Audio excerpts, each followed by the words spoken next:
Hi and welcome to Redeye. With me today I have Daniel Lidlund, CEO of Freemelt. Welcome, Daniel. Thanks, Anton. So to start with, you recently released your preliminary Q4 numbers. How would you like to summarize the quarter? I would say that the quarter we kept the activity when it comes to paid customer projects. We even in the quarter we made progress in two of them, especially in medtech, which actually led to I would call it commercial breakthrough in the medtech segment.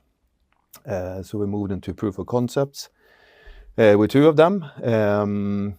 We also, which is pleasing, we saw some increasing interest in copper, which is our third focus area as well. And we were awarded as well a funded Vinnova project together with Saab Dynamics and also Linköping University. And then last but not least, we also delivered a Freemelt 1 machine to one of the top research institutes in the world based in the US. So all in all, I would say it was an okay quarter, and we ended up with an all-time high order backlog as well. And I mean, if we take a step back, how will you summarize 2024 as a whole?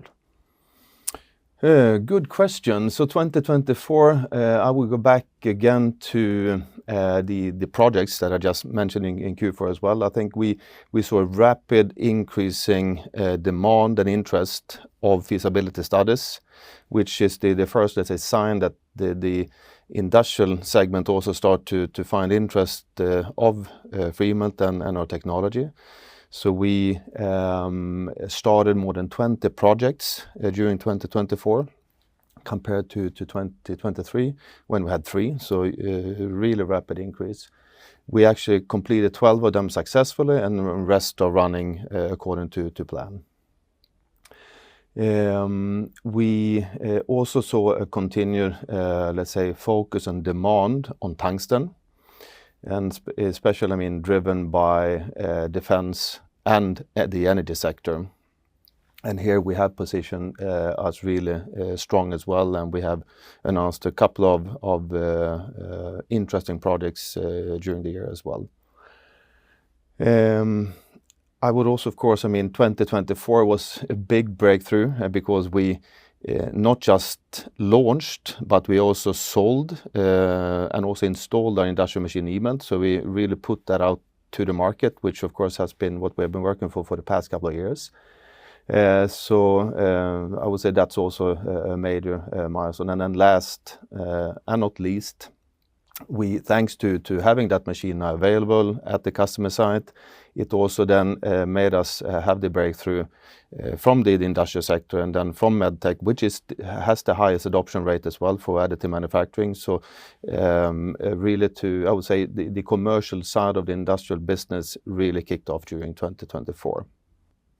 And I mean, maybe you have answered it now, but are there any specific achievements that you would like to highlight? And were there any disappointments during the year? Yeah, I think I repeat myself. I think the achievements, I mean, again, eMELT to get the machine ready, to get it out, installed at the customer, of course. I mean, that's one of the key achievements. Secondly, again, the breakthrough at medtech, because medtech as well, I mean, it's the highest adoption rate, as I mentioned, which means they have a lot of experience, knowledge, and expectations.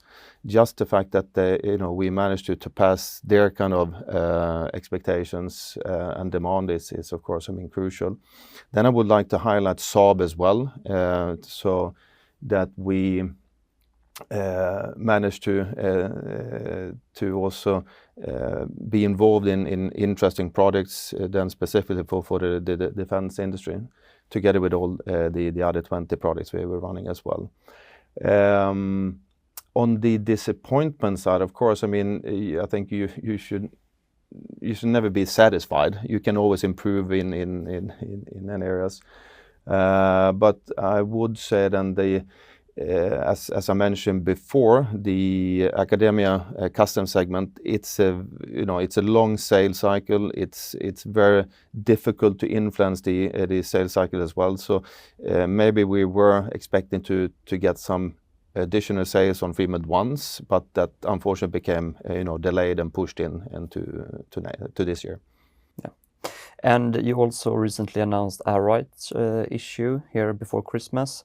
What is the reason behind this, and how do you intend to allocate the funds? I think the reason is clear. I mean, it's a part of the 2030 strategy to partly fund the execution of that strategy.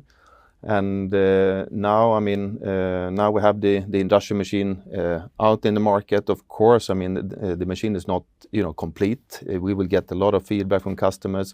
So it's really to industrialize eMELT now into industrial context, and of course also making sure that the machine becomes efficient, reliable, and meet the demand from the customers. At the same time, also we as a company, we must also invest to really meet the demand from industrial customers, because it's different expectations from a university to let's say an orthopedic implant OEM. So we need to invest in processes and competence as well. And then we will continue our journey to really establish collaborations with the universities and research institutes, so we can expand our exposure towards industrial prospects as well. And then last but not least, continue our commercialization to of course raise the awareness of Freemelt, of EPBF and our technology. So if we look at this year, 2025, what should we expect here, and how do you expect it to differ from 2024? I definitely expect that we will continue in the positive development that we already started to see last year on paid customer projects. So again, industrial prospects with a commercial let's say interest to invest in Freemelt, and so increase the number of projects, but also of course to progress these projects, to not just be in feasibility studies but move them up in the value chain and move more into proof of concepts. And I would say the bigger difference, or the big difference then in 25 versus 24 should be that we should also see some sort of the proof of concepts to materialize into machine opportunities as well. Good. And lastly, is there anything else you would like to add? I think the opportunity to thank our shareholders, which are crucial on the journey that we're on, and then maybe a special thanks then to Industrifonden, Bengt Jolander, Coeli, for their loyalty, trust and support. So it's absolutely crucial for us now on executing on our 2030 journey forward. Good. Thank you. Thank you.